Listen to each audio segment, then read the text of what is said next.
ಈ ರೀತಿಯಲ್ಲಿ ಅದ್ಭುತವಾದ ನಮ್ಮೂರಿನ ಕಡುಬು ರೆಡಿಯಾಗಿದೆ. ತುಂಬ ಸುಲಭ ವಿಧಾನದಲ್ಲಿ ತೋರಿಸ್ಕೊಟ್ಟಿದ್ದೀನಿ. ನೀವೊಂದ್ಸರಿ ತಪ್ಪದೆ ಟ್ರೈ ಮಾಡಿ ಹೇಗಿತ್ತು ಅಂತ ನನಗೆ ಕಮೆಂಟಲ್ಲಿ ತಿಳಿಸಿ. ಸಾಂಬಾರು ಜೊತೆ ಕೂಡ ಸೈ, ತುಪ್ಪ ಸಕ್ಕರೆ ಅಥವಾ ಚಟ್ನಿ ಕೂಡ ಸೈ, ಒಂದ್ಸಲ ಟ್ರೈ ಮಾಡಿ. ನಮಸ್ತೆ ಎಲ್ಲರಿಗೂ, ಎಲ್ಲರನ್ನು ಸುಶಿಸ್ತಿತನಿಗೆ ಸ್ವಾಗತ ಮಾಡಿಕೊಂಡು ಇವತ್ತೊಂದು ಅದ್ಭುತವಾದ ರೆಸಿಪಿ ಮಾಡ್ತಾ ಇದ್ದೀನಿ. ಬನ್ನಿ ಹೇಗೆ ಮಾಡೋದು ನೋಡೋಣ. ಅದ್ಭುತವಾದ ನಮ್ಮ ಊರಿನ ಸ್ಪೆಷಲ್ ಕಡುಬು ಮಾಡ್ತಾ ಇದ್ದೀನಿ. ಬನ್ನಿ ಹೇಗೆ ಮಾಡೋದು ನೋಡೋಣ. ಏನೇನು ಇಂಗ್ರೀಡಿಯೆಂಟ್ಸ್ ಬೇಕು ನೋಡೋಣ. ಅಕ್ಕಿ ತರಿನ ಒಂದು ಕಪ್ ಅಥವಾ ಒಂದು ಬೌಲ್ ಅಳತೆಯಲ್ಲಿ ತಗೊಳ್ಳಿ.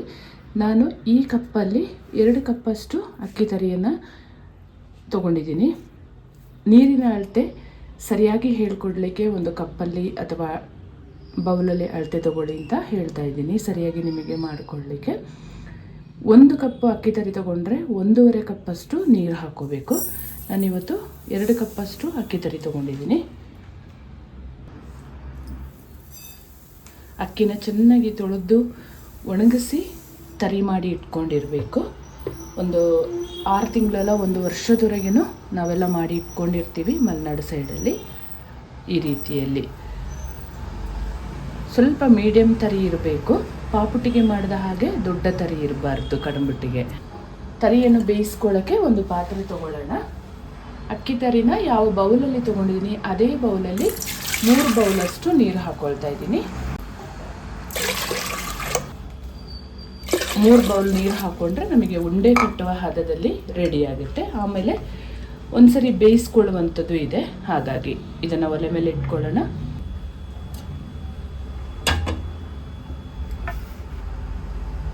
ನೀರು ಬಿಸಿಗೆ ಇಟ್ಕೊಳ್ಬೇಕು. ಇದೇ ನೀರಿಗೆ ರುಚಿಗೆ ತಕ್ಕಷ್ಟು ಕಲ್ಲುಪ್ಪನ್ನು ಬಳಸ್ತಾ ಇದ್ದೀನಿ. ಒಂದು 2 ಟೇಬಲ್ ಸ್ಪೂನಷ್ಟು ತುಪ್ಪನ ಹಾಕೊಳ್ಳೋಣ. ನೀವು ಎಣ್ಣೆ ಆದರೂ ಬಳಸ್ಬೋದು, ನಾನು ತುಪ್ಪ ಹಾಕ್ಕೊಂಡು ಮಾಡ್ಕೊಳ್ತೀನಿ. ಇದೇ ನೀರಿಗೆ ಬೆಣ್ಣೆ ಹಾಕ್ಕೊಂಡು ಮಾಡಿಕೊಂಡ್ರೆ ಬೆಣ್ಣೆ ಕಡುಬಿಟ್ಟಾಗುತ್ತೆ. ನಮ್ಮ ಭಾಷೆಯಲ್ಲಿ ಹೇಳೋದಾದರೆ ಬೆಣ್ಣೆ ಕಡುಬಿಟ್ಟು. ನೀರು ಈ ರೀತಿಯಲ್ಲಿ ಕುದೀತಾ ಇದೆ.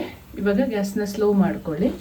ನಾವು ತೆಗೆದುಕೊಂಡ ಅಕ್ಕಿ ತರಿಯನ್ನು ಹಾಕೊಳ್ಳೋಣ. ಸ್ವಲ್ಪ ಸ್ವಲ್ಪನೇ ಹಾಕ್ಕೊಂಡು ಒಂದು ಹಿಟ್ಟಿನ ಕೋಲಿನ ಸಹಾಯದಿಂದ ತಿರುಗಿಸ್ಕೊಳ್ಬೇಕು.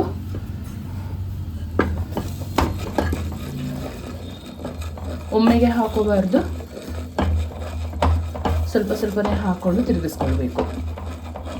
ಗಂಟಾಗದಾಗೆ ನೋಡ್ಕೋಬೇಕು. ಸ್ವಲ್ಪ ಹಿಟ್ಟು ಹಾಕಿದ ಮೇಲೆ ಸ್ವಲ್ಪ ಹೊತ್ತು ತಿರುಗಿಸ್ಕೊಂಡು ಆದ ಮೇಲೆ ಮತ್ತೆ ಎಲ್ಲ ಹಿಟ್ಟನ್ನು ಹಾಕ್ಕೊಂಡು ತಿರುಗಿಸ್ಕೊಳ್ಬೋದು. ಒಂದು 50% ಇಲ್ಲೇ ಬೇಯಿಸ್ಕೊಂಡ್ರೆ ಆಮೇಲೆ ಇಡ್ಲಿ ಪಾತ್ರೆಗೆ ಹಾಕಿ ಬೇಯಿಸ್ಕೊಳ್ಬೋದು. ನಾನ್ ವೆಜ್ ಜೊತೆ ಅಂತೂ ಸೂಪರ್ ಕಾಂಬಿನೇಷನ್ ಈ ಕಡುಬಿಟ್ಟು. ನಿಮಗೆ ಇಷ್ಟ ಬಂದ ಯಾವ ಸಾಂಬಾರು ಜೊತೆ ಆದರೂ ನೀವು ಟೇಸ್ಟ್ ಮಾಡ್ಬೋದು, ಇಲ್ಲ ತುಪ್ಪ ಸಕ್ಕರೆಯಲ್ಲೇ ಆದರೂ ಟೇಸ್ಟ್ ಮಾಡ್ಬೋದು, ಚಟ್ನಿಯಲ್ಲಾದರೂ ಮಾಡ್ಬೋದು. ನಮ್ಮ ಎಲ್ಲ ಹಬ್ಬ ಹರಿದಿನ ಫಂಕ್ಷನ್ಗಳಲ್ಲಿ ಇದರ ಕೊಡುಗೆ ಮುಂದೆ ಇರುತ್ತೆ. ಬೆಳಗಿನ ತಿಂಡಿಗೆ ಕೂಡ ಮಾಡ್ಕೋಬೋದು, ಯಾರಾದರೂ ಗೆಸ್ಟು ಬಂದಾಗ ಕೂಡ ಸುಲಭವಾಗಿ ಮಾಡ್ಕೋಬೋದು. ನಾನಿವತ್ತು ಒಂದೇ ಹಿಟ್ಟಿನಲ್ಲಿ ಒಂದು 3 ಥರದ ಕಡುಬಿಟ್ಟನ್ನು ಮಾಡಿ ತೋರಿಸ್ತೀನಿ. ತುಂಬ ಜನ ಇದ್ದಾಗ ಹೇಗೆ ಮಾಡಬೇಕು, ಸ್ವಲ್ಪ ಜನ ಇದ್ದಾಗ ಹೇಗೆ ಮಾಡಬೇಕು, ತೀರಾ ಕಡಿಮೆ ಜನ ಇದ್ದಾಗ ಹೇಗೆ ಮಾಡಬೇಕು ಅಂತ ಒಂದೇ ಹಿಟ್ಟಿನಿಂದ ತೋರಿಸ್ಕೊಡ್ತಾ ಇದ್ದೀನಿ. ಈ ರೀತಿಯಲ್ಲಿ ಒಂದು 5 ನಿಮಿಷ ಸ್ವಲ್ಪ ಹಿಟ್ಟು ಹಾಕಿ ಬೇಯಿಸ್ಕೊಂಡ್ಮೇಲೆ ಮತ್ತೆ ನಾವು ತೆಗೆದುಕೊಂಡ ಎಲ್ಲ ಹಿಟ್ಟನ್ನು ಹಾಕಿ ಗಂಟಿಲ್ಲದಾಗೆ ತಿರುಗಿಸ್ಕೊಳ್ಳೋಣ.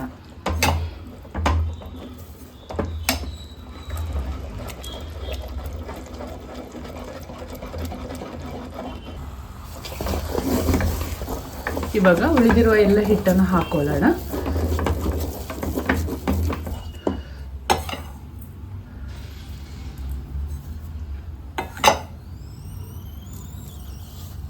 ಸ್ವಲ್ಪ ಸ್ವಲ್ಪನೇ ಹಾಕ್ಕೊಂಡು ಮಿಕ್ಸ್ ಮಾಡಿಕೊಂಡು ಆಮೇಲೆ ಉಳಿದ ಹಿಟ್ಟನ್ನು ಹಾಕೋಬೇಕು. ತುಂಬ ಸಾಫ್ಟಾಗಿ ಮಾಡ್ಕೋಬೇಕು.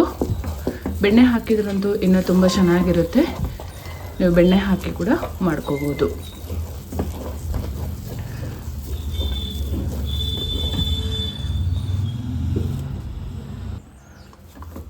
ನೀಟಾಗಿ ಮಿಕ್ಸ್ ಮಾಡಿಕೊಂಡು ಲೋ ಫ್ಲೇಮಲ್ಲಿ ಒಂದು 3 ನಿಮಿಷ ಮುಚ್ಚಿ ಬೇಯಿಸ್ಕೊಳ್ಳೋಣ. ಆಮೇಲಿಂದ ಉಂಡೆ ಕಟ್ಕೊಂಡ್ರೆ ಆಯಿತು.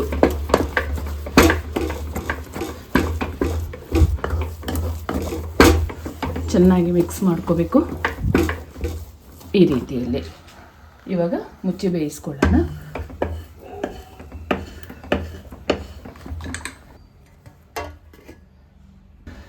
ಉಂಡೆ ಕಟ್ಟಿ ಆಗೋಷ್ಟರಲ್ಲಿ ಒಂದು ಇಡ್ಲಿ ಪಾತ್ರೆಗೆ ಸ್ವಲ್ಪ ನೀರು ಹಾಕಿ ಬಿಸಿಗೆ ಇಟ್ಕೊಳ್ಬೇಕು. ನೀರು ಬಿಸಿ ಇರಬೇಕು ನಾವು ಕಡುಬನ್ನು ಹಾಕೊಳ್ಳುವಾಗ. ಕಡಂಬಿಟ್ಟು ಮಾಡ್ಕೊಳ್ಳುವ ಮೊದಲು ಕೈ ನೀರು ಮಾಡ್ಕೊಳ್ಳೋಕ್ಕೆ ಒಂದು ಬೌಲಲ್ಲಿ ನೀರು ಇಟ್ಕೋಬೇಕು. ಹಿಟ್ಟು ನೋಡಿ ಈ ರೀತಿಯಲ್ಲಿ ರೆಡಿಯಾಗಿದೆ.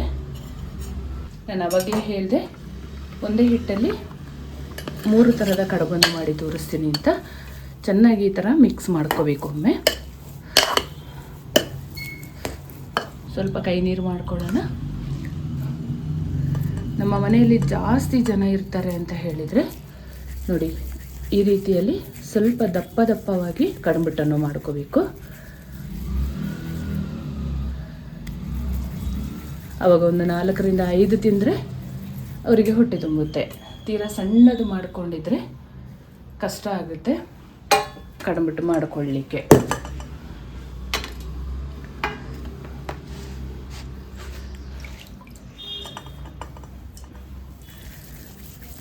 ಜಾಸ್ತಿ ಜನ ಮದುವೆ ಕಂಬಳ ಏನಾದ್ರು ಇದ್ದರೆ ಈ ರೀತಿಯಲ್ಲಿ ದಪ್ಪದಾಗಿ ಕಣ್ಬಿಟ್ಟನ್ನು ಮಾಡಿಕೊಂಡ್ರೆ ನಮಗೆ ಬ್ರೇಕ್ಫಾಸ್ಟ್ ಮಾಡಲಿಕ್ಕೆ ಕೂಡ ಒಳ್ಳೆಯದಾಗುತ್ತೆ, ಕೆಲಸ ಕೂಡ ಈಸಿ ಆಗುತ್ತೆ. ಈ ರೀತಿಯಲ್ಲಿ ಸ್ವಲ್ಪ ನಮ್ಮ ಮನೆಯಲ್ಲಿ ಕಡಿಮೆ ಜನ ಇದ್ದಾರೆ ಅಂತ ಹೇಳುವಾಗ ಒಂದು ಮೀಡಿಯಮ್ ಸೈಜಲ್ಲಿ ತಗೊಂಡು ಈ ಥರ ಕಡಂಬಿಟ್ಟನ್ನು ಮಾಡ್ಕೊಳ್ಳಿ ಈ ರೀತಿಯಲ್ಲಿ. ಇನ್ನು ನಮ್ಮ ಮನೆಯಲ್ಲಿ ಕಡಂಬಿಟ್ಟು ಮಾಡಲಿಕ್ಕೆ ತುಂಬ ಜನ ಇದ್ದಾರೆ, ಆರಾಮಾಗಿ ಕೂತ್ಕೊಂಡು ಮಾತಾಡ್ಕೊಂಡು ಮಾಡ್ಬೋದು ಅಂದರೆ ನೋಡಿ ಇಷ್ಟು ಸಣ್ಣದಾಗಿ ಜಾಮೂನು ರೀತಿಯಷ್ಟು ದಪ್ಪ ಮಾಡಿಕೊಂಡ್ರೆ ಆಯಿತು. ಇದಕ್ಕೆ ಸಣ್ಣ ಕಡಂಬಿಟ್ಟು ಅಂತೀವಿ. ಒಂದು ಜಾಮೂನು ಮಾಡ್ಕೊಳ್ಳುವಷ್ಟು ಹಿಟ್ಟು ತಗೊಂಡು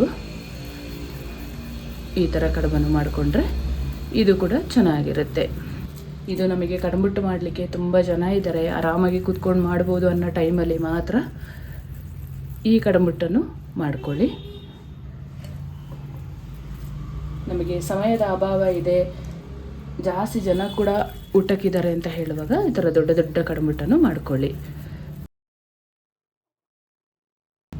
ಎಲ್ಲವನ್ನು ಇದೇ ರೀತಿ ಮಾಡ್ಕೊಳ್ಳೋಣ.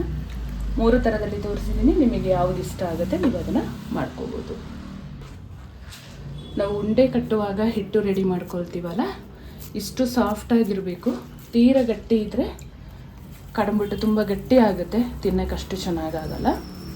ಇದೊಂದು ಗಮನದಲ್ಲಿರಲಿ. ನಾನು ಇವತ್ತು ಸ್ವಲ್ಪ ಮೀಡಿಯಮ್ ಸೈಜಲ್ಲೇ ಮಾಡ್ಕೊಳ್ತೀನಿ. ನಿಮಗೆ ತೋರಿಸ್ಲಿಕ್ಕೆ ಅಷ್ಟೇ ನಾನು ದೊಡ್ಡದು ಸಣ್ಣದು ಮೀಡಿಯಮ್ ಆಗಿ ಮಾಡಿಕೊಂಡೆ. ನಾನಿವತ್ತು ಇಷ್ಟು ದಪ್ಪ ಮೀಡಿಯಮ್ ಸೈಜಲ್ಲಿ ಮಾಡ್ಕೊಳ್ತೀನಿ.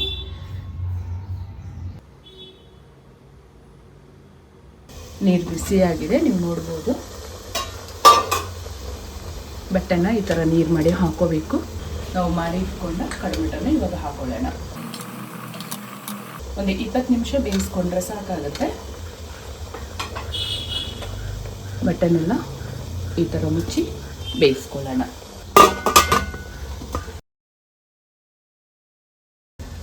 ಫೈನಲ್ ಆಗಿ ಹಿಟ್ಟು ಬೇಯಕ್ಕಿಟ್ಟು 25 ನಿಮಿಷ ಆಗಿದೆ. ನೀಟಾಗಿ ಬೆಂದಿದೆ.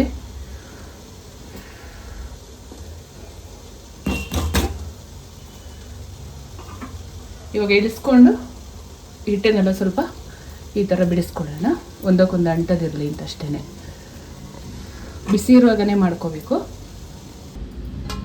ಸ್ವಲ್ಪ ಕೈ ನೀರು ಮಾಡಿಕೊಂಡು ಹಿಟ್ಟನ್ನೆಲ್ಲ ಒಂದ್ಸರಿ ಬಿಡಿಸ್ಕೊಂಡು ಈ ಥರ ಬೇರೆ ಪಾತ್ರೆಗೆ ತಗೊಂಡು ಆಮೇಲಿಂದ ಇಡ್ಲಿ ಪಾತ್ರೆಯಲ್ಲಿ ಮುಚ್ಚಿ ಇಟ್ಕೊಂಡ್ರೆ ಆಯಿತು, ಬಿಸಿ ಇರುತ್ತೆ. ಈ ಮೆಥಡನ್ನು ಫಾಲೋ ಮಾಡೋದ್ರಿಂದ ಹಿಟ್ಟು ನಾವು ಹೆಂಗೆ ರೌಂಡಾಗಿ ಮಾಡಿರ್ತೀವಿ ಅದೇ ಥರ ಇರುತ್ತೆ, ಎಲ್ಲೂ ಸ್ವಲ್ಪನೂ ಒಟ್ಟಿದಂಗಿರಲ್ಲ. ಹಾಗಾಗಿ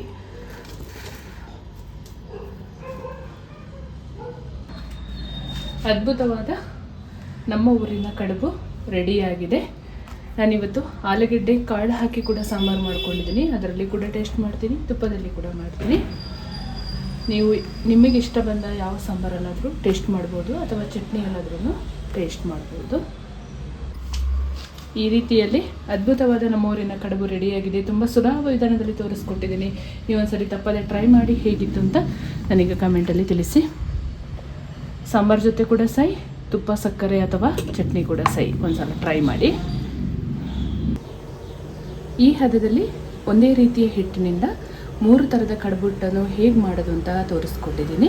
ದಯಮಾಡಿ ನಿಮ್ಮ ಅಮೂಲ್ಯವಾದ ಕಮೆಂಟ್ನೊಂದಿಗೆ ತಿಳಿಸಿ ನೀವು ಮನೆಯಲ್ಲಿ ಮಾಡಿ ಹೇಗಿತ್ತು ಎಂದು.